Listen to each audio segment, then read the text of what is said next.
Chapter 9: Strategies for Analyzing and Entering Foreign Market. In this chapter, we focus on the process by which a firm formulates its international strategies. This chapter will discuss the next step in implementation of international strategies in order to choose the market the firm will enter and the modes of entry it will use to compete in these markets. After studying this chapter, you should be able to discuss how firms analyze foreign markets, outline the process by which firms choose their mode of entry into a foreign market, describe forms of exporting and the types of intermediaries available to assist firms in exporting their goods, identify the basic issue in international licensing, and discuss the advantage and disadvantage of licensing.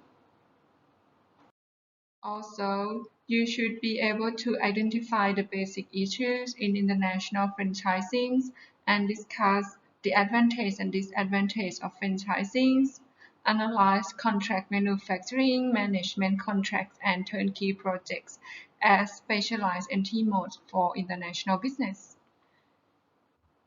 Also, characterize the greenfield and acquisition forms of foreign direct investment. As we're going to discuss in this chapter, in deciding whether and how to enter a market, well-managed firm will match its internal strengths and weaknesses to the unique opportunity and needs of the market. Let's begin with the foreign market analysis. Regardless of their strategies, most international businesses have the fundamental goals of expanding market share, revenues, and profits. They often achieve these goals by entering new markets or by introducing new products into markets in which they already have a presence. In order to increase market share, revenue, and profits, firms must follow 3 steps. The first step is assess alternative markets. The second step is evaluate the respective costs, benefits, and risks of entering each one.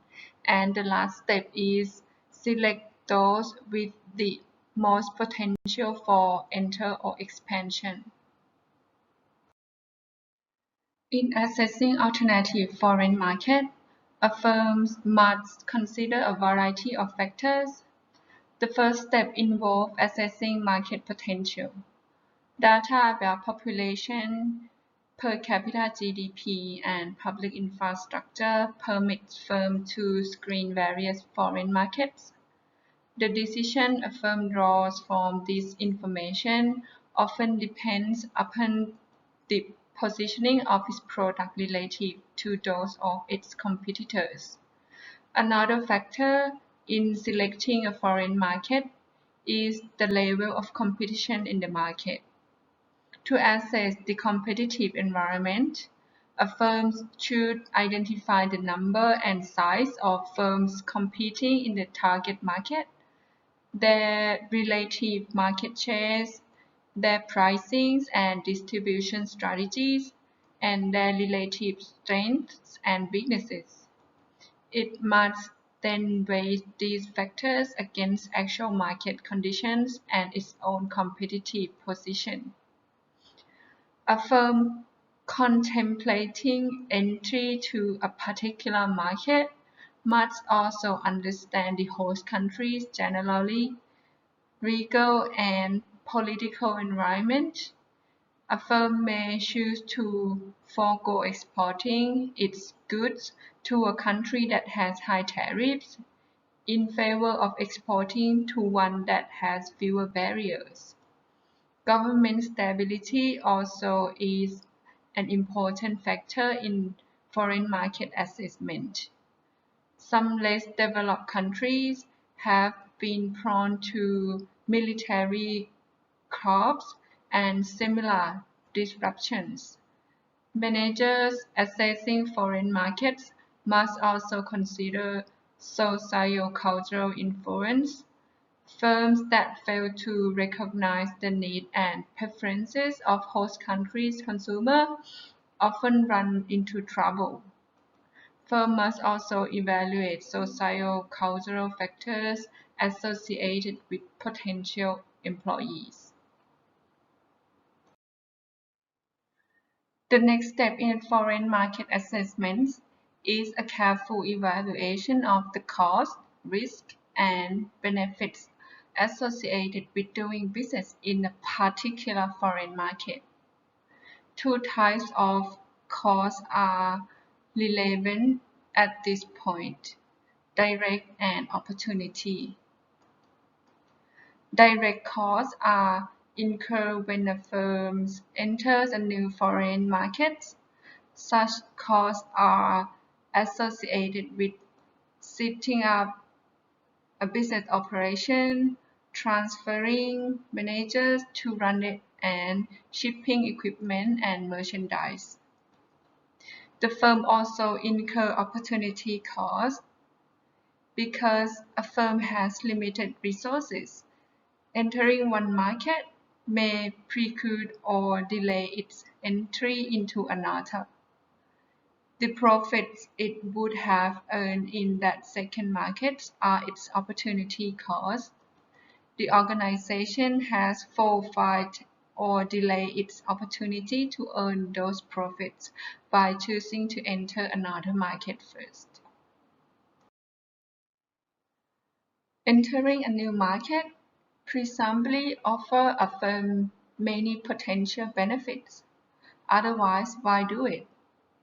Among the most obvious potential benefits are the expected sales and profits from the market. Others include lower acquisition and manufacturing costs if materials or labor are cheap. For closing of markets to competitors, which limit competitor ability to earn profits. Competitive advantage, which allow the firm to keep ahead of or abreast with its competitions. Access to the new technology and the opportunity to achieve synergy with other operations. Of course, few benefits are achieved without some degree of risk. Many of the previous chapters provide overview of the specific types of risk facing international business. Generally, a firm entering a new market incurs the risk of exchange rate fluctuations, additional operating complexity, and direct financial losses resulting from inaccurate assessment of market potential. In extreme cases, it also faces the political risk, such as the government seizure of property or as a result of war or terrorism. Having decided which markets to enter, the firm is now faced with another decision. Which mode of entry should it use? Dunning's eclectic theories, as we discussed in Chapter 5, provides useful insights into the factors that affect the choice among either home country production, exporting, host country production in firms' own factories, which is FDI and joint venture, or host country production performed by others, which is licensing, franchising, and contract manufacturing. Recall that the eclectic theory considers three factors, which are ownership advantage, location advantage, and internalization advantage. And the other factors include the firm needs for control, availability of resources, and the global strategy. The role of these factors in the anti-mode decision is shown in the figure.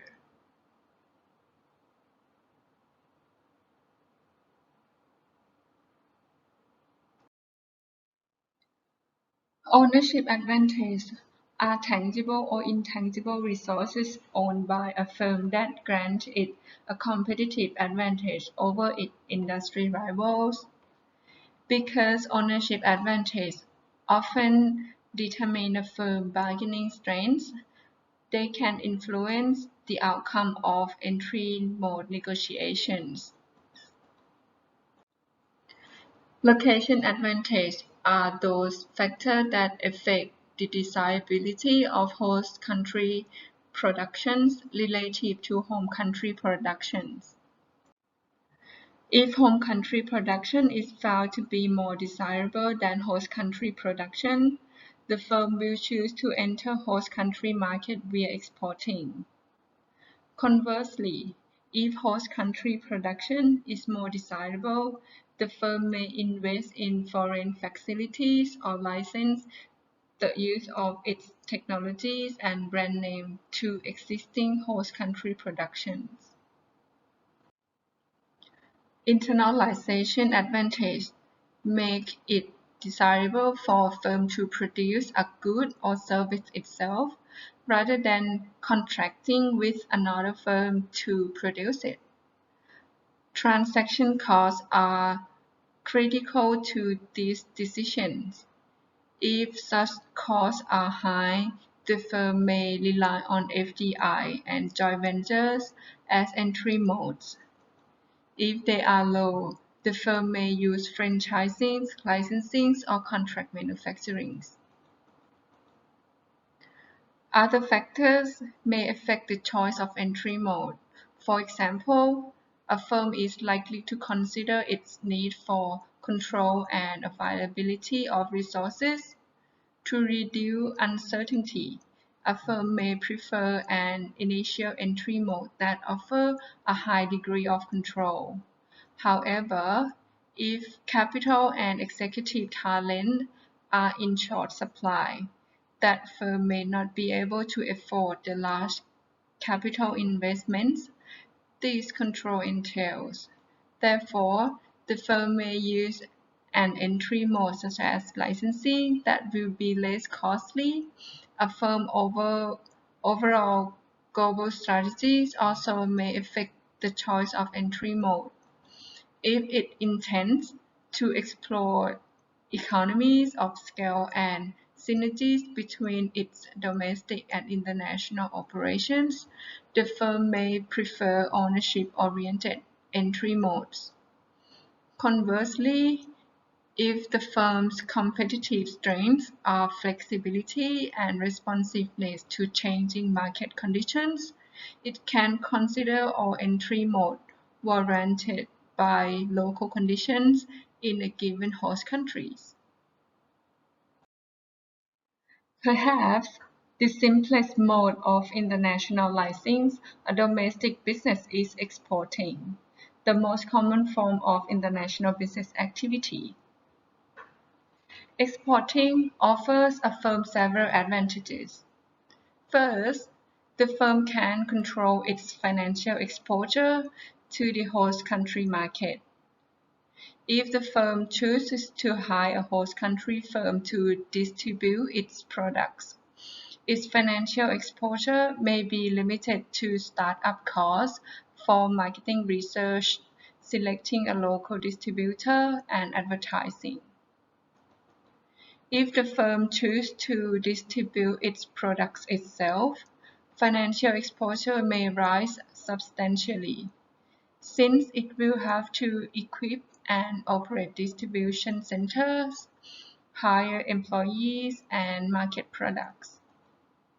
Second, exporting permits a firm to enter a foreign market gradually, thereby allowing it to assess local conditions and fine-tune its product to meet the needs of the host country's consumers. If its exports are well received by foreign consumers, the firm may use this experience as a basis for a more extensive entry into that market. Companies may have proactive or reactive motivations for exporting. Proactive motivation are those that pull a firm into foreign markets as a result of opportunity available there. Reactive motivations for exporting are those that push a firm into foreign markets, often because opportunities are decreasing in the domestic market. Some companies turn to exporting because their production lines are running below capacity, because they seek higher profit margins in foreign markets in the face of downturns in domestic demand. Export activities may have several forms, including indirect exporting, direct exporting, and intracorporate transfers. Indirect exporting occurs in several ways. For example, a firm may selling its product to the domestic customer, a domestic wholesaler, or a foreign firm's local subsidiary, all of them which will export the product in either its original form or a modified form. In most cases, indirect exporting activities are not part of a conscious internationalization strategies by a firm. However, the firm will gain little international business experience from indirect exporting.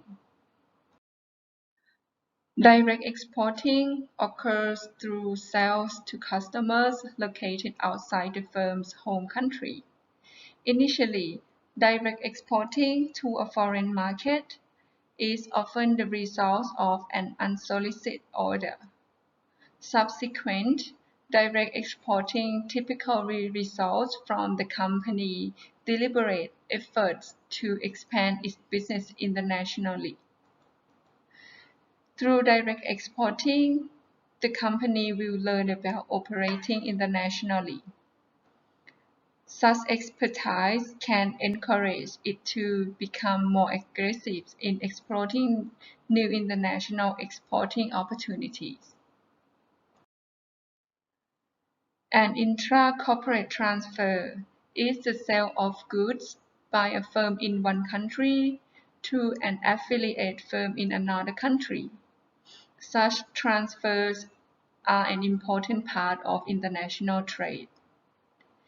Many multinational enterprises import and export semi-finished products and component parts constantly. By so doing, they use the productive capacity of both their domestic and foreign factories more efficiently. In considering exporting as its entry mode, a firm must consider many other factors besides which form of exporting to use, including government policies, marketing concerns, logistical considerations, and distribution issues. Let's start with the government policies. Export promoting policies, export financial program, and other forms of home country subsidization encourage exporting as an entry mode. Conversely, host countries may impose tariffs and non-tariff barriers on import goods. Marketing concerns such as an image, distribution, and customer service may also affect the decision to export. Often, foreign goods have a certain product image or cachet that domestically produced goods cannot duplicate. In addition, the firm needs for quick and constant feedback from customers will influence how it handles exports. Logistical considerations also enter into the decision to export. The firm must consider the physical distribution costs of warehousing, packaging, transporting, and distributing its goods, as well as its inventory carrying costs and those of its foreign customers. Firms choosing to export from domestic factories must ensure that they maintain competitive levels of customer service for their foreign customers. A final issue that may influence a firm's decision to export is distribution. A firm experienced in exporting may choose to establish its own distribution network in its key market. If a firm lacks the expertise to market its product abroad, it will seek a local distributor in its target market. The importance of selecting a distributor whose goals and business methods are compatible with those of the exporter cannot be overstated. An exporter may also market and distribute its goods in international markets by using one or more intermediaries. Intermediary is a third party that specialize in facilitating imports and exports. The types of intermediary that offer a broad range of services include export management company, web marine associations, and international trading companies. These specialists may offer limited services, such as handling transportation and documentation, or they may perform more extensive roles, including taking ownership of foreign-bound goods or assuming total responsibility for market and financing exports. An export management company, or EMC, is a firm that acts as its client export department. Most are small operations that rely on the service of handful of professionals. An EMC staff typically is knowledgeable about the legal, financial, and logistical details of exporting, and so frees the exporter from having to develop this expertise in-house. The EMC may also provide advice about consumer needs and available distribution channels in the foreign markets the exporter wants to penetrate. Export management companies usually operate in one of two ways. Some act as commission agents for exporters. They handle the detail of shipping, clearing customs, and document preparation in return for an agreed-on fee. In this case, the exporter normally invoices the client and provides any necessary financing it may need. Others take title to the goods. They make money by buying the goods from the exporter and reselling them at a higher price to foreign consumers. Export management company may offer customer financing and design and implement advertising and promotional campaign for the product.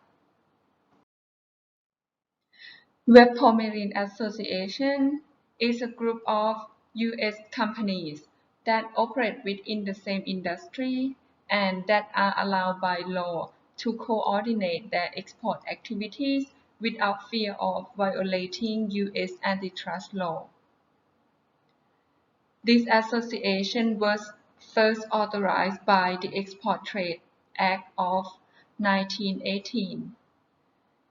A web marine association engaged in market research, oversees promotional activities, fish consolidation, contract negotiations, and other services for its members.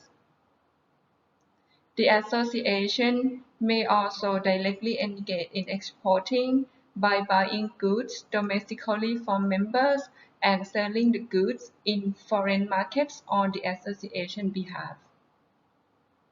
Although such associations were originally designed to allow smaller, related firms to cooperate in promoting exports, most are now dominated by larger firms.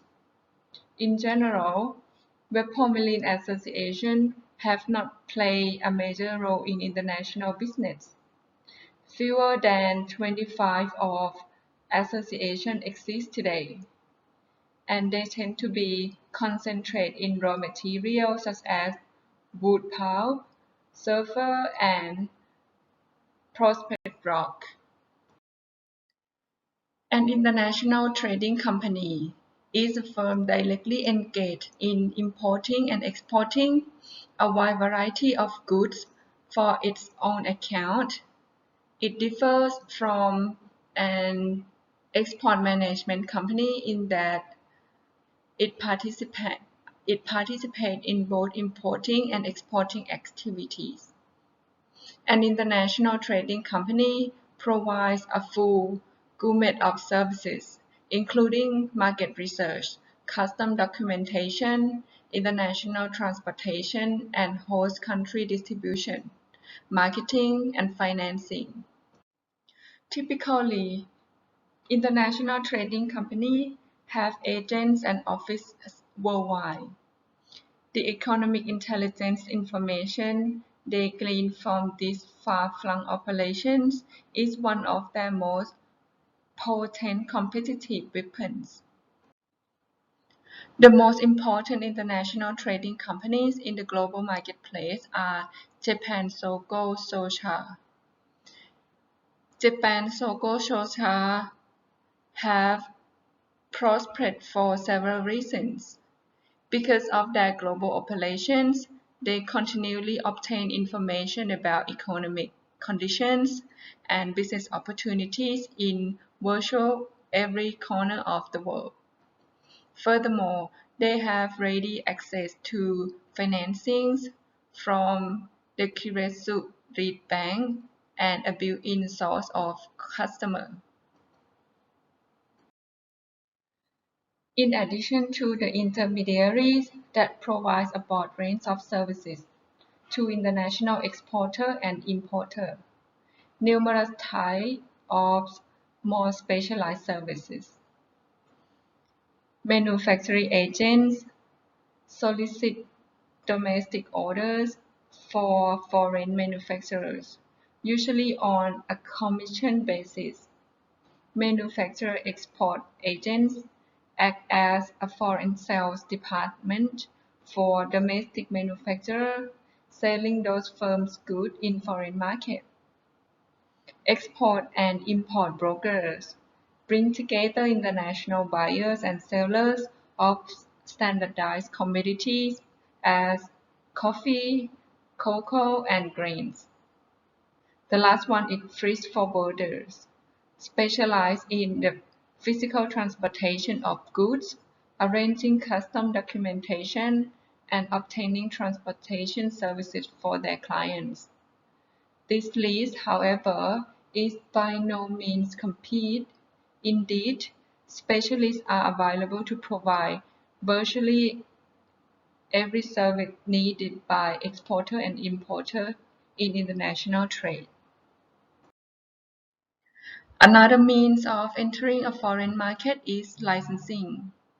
With this method, a firm called the licensor leases the right to use its intellectual property, such as patents, brand names, or trademarks, to another firm, called the licensee, in return for a fee. This process is illustrated in the figure. Licensing is a popular mode for entering foreign markets because it involves little out-of-pocket cost. Since a firm has already incurred the cost of developing the intellectual property, revenue received through a licensing agreement often goes straight to the firm's bottom line. Licensing also allows a firm to obtain location advantages of foreign production without incurring ownership, managerial, or investment obligation.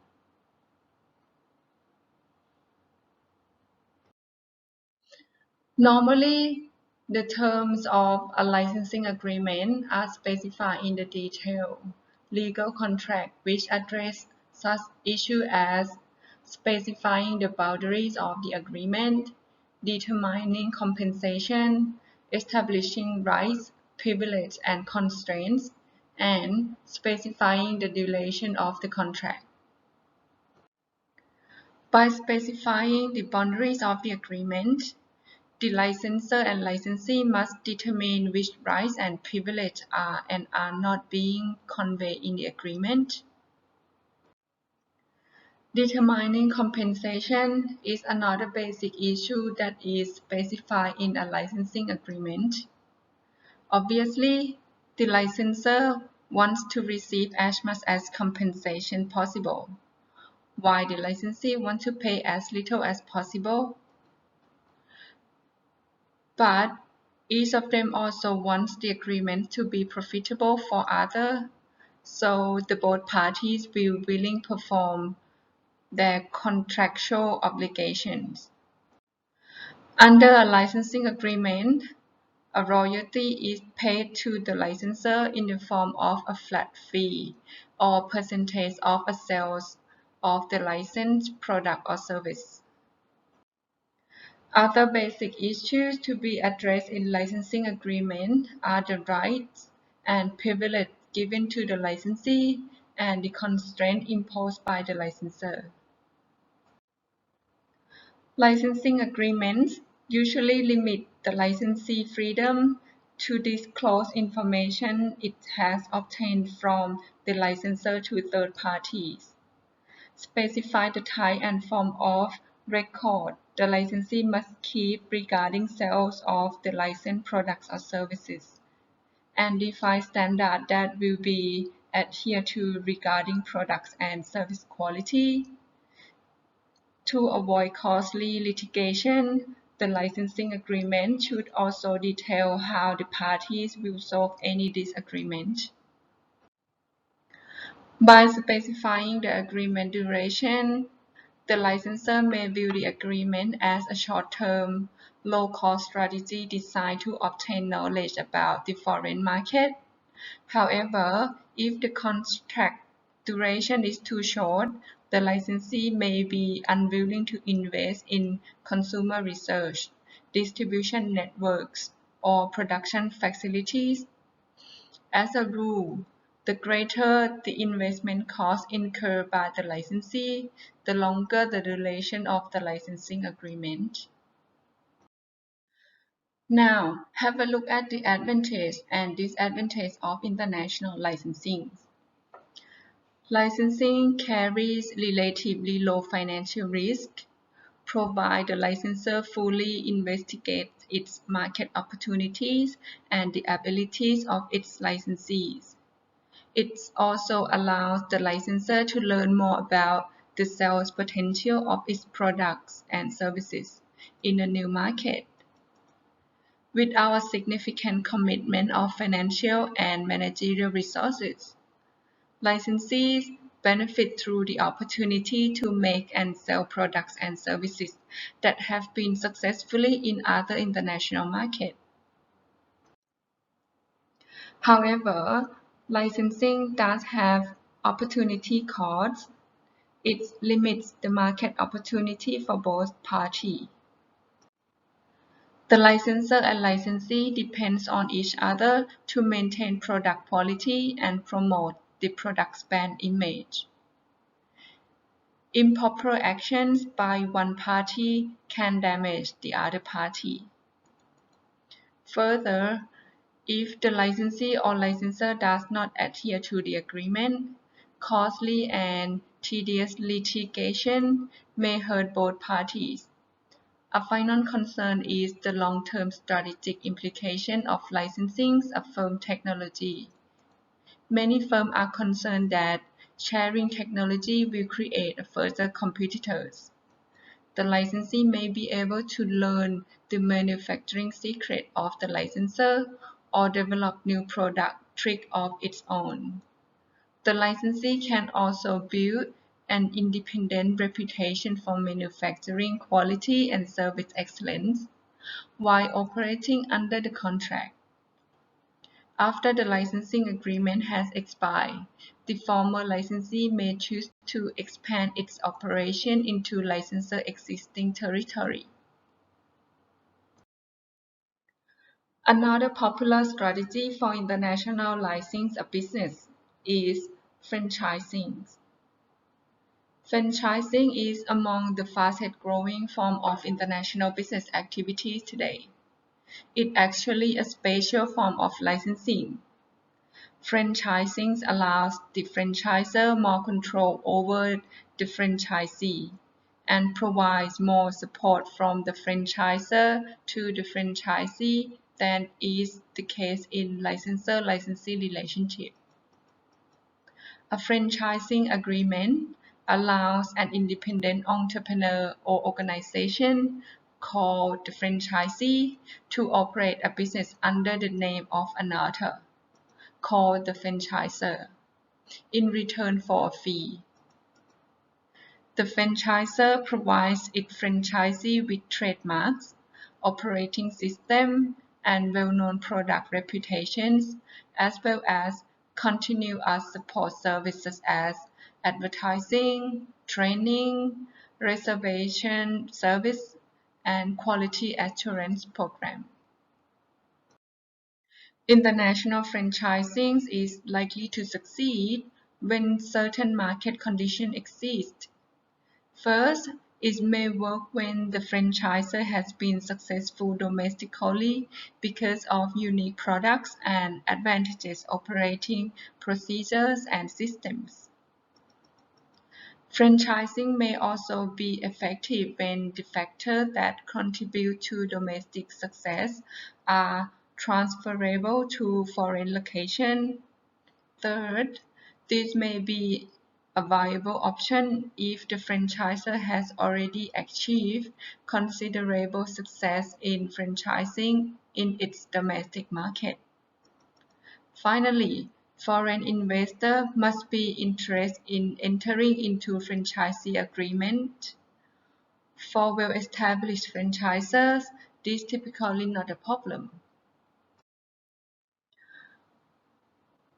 International franchising advantage and disadvantage. On the plus side, franchisees can enter a business that has an established and proven products and operating system, and franchisor can expand internationally with relative low risk and cost. A franchisor also can obtain critical information about local market customs and culture from host country entrepreneurs that its overall might have difficulty obtaining. It further can learn valuable lessons from franchisees that apply to more than the host country. On the negative side, as with licensing, both parties to a franchising agreement must share the revenues earned at the franchise location. International franchising may also be more complicated than domestic franchising. Maintaining control over quality standard is also an issue. A company may also use any of several specialized strategies to participate in international business without making long-term investments. Such specialized modes include contract manufacturing, management contracts, and turnkey projects. Firms of all sizes can use contract manufacturing to outsource most or all of their manufacturing needs to other companies. This strategy reduces the cost that firms need to devote to the physical production of their products. By using this approach, international business can focus on that part of the value chain where their distinctive competence lies. They also can benefit from any location advantage generated by host country production. However, they also surrender control over the production process, which can lead to quality issues or other unexpected problems. A management contract is an agreement whereby one company provides managerial assistance, technical expertise, or specialized service to a second company for some agreed upon time in return of monetary compensations for its service. The first company may receive either a flat fee or percentage of sales. The management contract may also specify performance bonus based on profitability, sales growth, or quality measures. Management contracts allow companies to earn additional revenue without incurring investment risk or obligations. A turnkey project is a contract under which a firm agrees to fully design, construct, and equip a facility and then turn the project over to the purchaser when it is ready for operation. The turnkey contract may be for a fixed price, in which case the firm makes its profit by keeping the cost below the fixed price, or the contract may provide for payment on a cost-plus basis, which shifts the risk of cost overrun from the contractor to the purchaser. International turnkey contracts often involve large, complex, multiple-year projects such as construction of a nuclear power plant, an airport, or an oil refinery. Managing such a complex construction projects requires special expertise. A popular variant of the turnkey project is so-called BOT project. In this arrangement, the firm builds a facility, operates it, and then transfers ownership to the project to some other party. Through this approach, the contractor profits from operation and ownership of the project for some period of time. However, it also bears any financial risk associated with owning and operating it during this period. Exporting, licensing, franchising, and the specialized strategy just discussed it all, allow a firm to internationalize its business without investing in foreign factories or facilities. However, many companies prefer to enter international market through ownership and control of assets in host countries. Other companies may first establish themselves in a foreign market through exporting, licensing, franchising, or contract manufacturing. Then, after learning how to operate in the host countries, they can expand in the market through ownership of products or distribution facilities. There are three methods of FDI, or foreign direct investment. First, building a new facilities called the Greenfield Strategies. Second, buying existing assets in a foreign countries called the acquisition strategy or the brownfield strategies. And third, participating in joint ventures. Foreign direct investments offers the firm increased control over its international business operations, as well as increased profit potential. Control is particularly important to the firm if it needs to closely coordinate the activities of its foreign subsidiaries to achieve strategic synergies. It may also determine that the control is necessary in order to exploit the economic potential of proprietary technologies, manufacturing expertise, or some other intellectual property.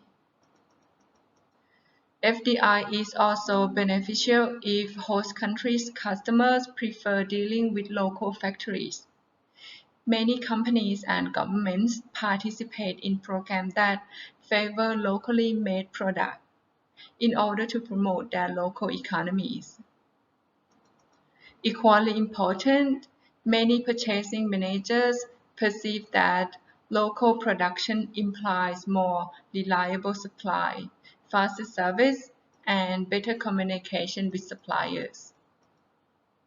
On the other hand, foreign direct investments expose the firm to greater economic and political risk and operating complexities, as well as the potential erosion of the value of its foreign investments of exchange rate chart adversely. A firm's decision to engage in FDI may also be influenced by government policies. Host country may discourage FDI through direct control of foreign capital, bans on the acquisition of local companies by foreigners, or restriction on repatriation of dividends and capital. Home countries can promote FDI through such a device as political risk insurance.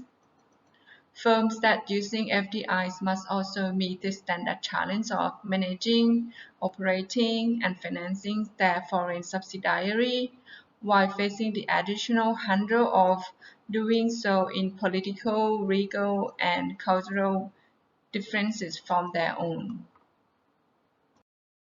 Research indicates that the greater the cultural differences between the home and the host countries, the more likely a firm is to choose to build a new factory rather than purchase an existing firm. The Greenfield strategy involves starting a new operation from scratch. The firm buys or leases land, construct new facilities, hires and/or transfer manager and employees, and then launch the new operation. This strategy has several advantages. For one thing, the firm can select the site that best meets its needs and construct modern, up-to-date facilities. Local communities often offer economic development incentives to attract such facilities because they will create new jobs. This incentive lowers the firm cost. The firm also starts with a clean slate. Managers do not have to deal with existing debt, nurse outmoded equipment, or struggle to modify work rules protected by labor unions.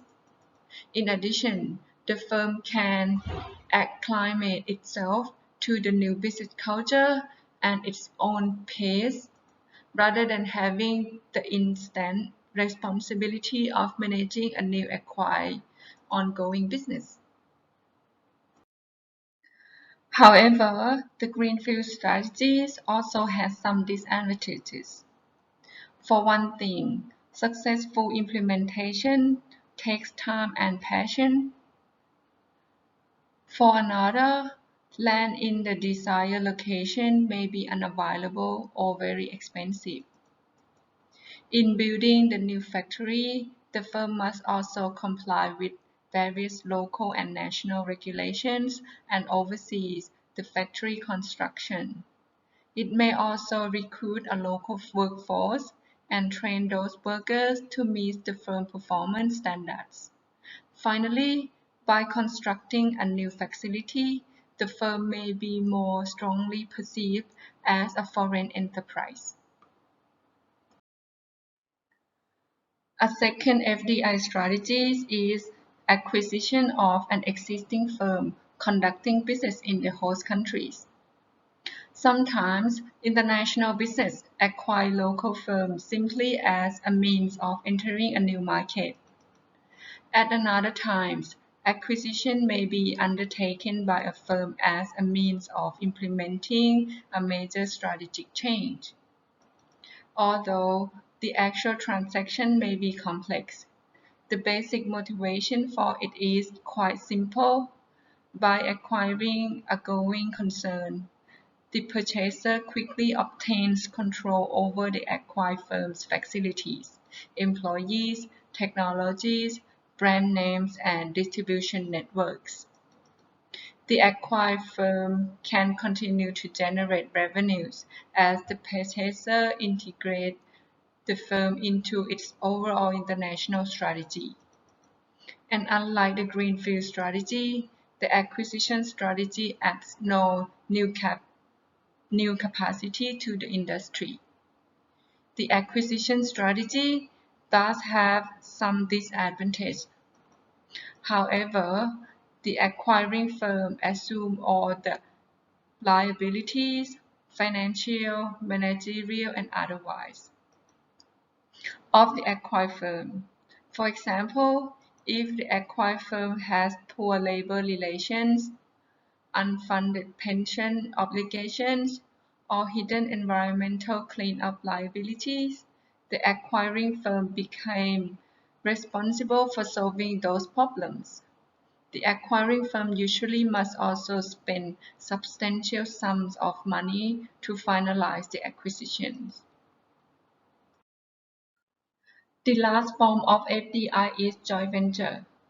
Joint ventures are created when two or more firms agree to work together and create a jointly owned separate firm to promote their mutual interests.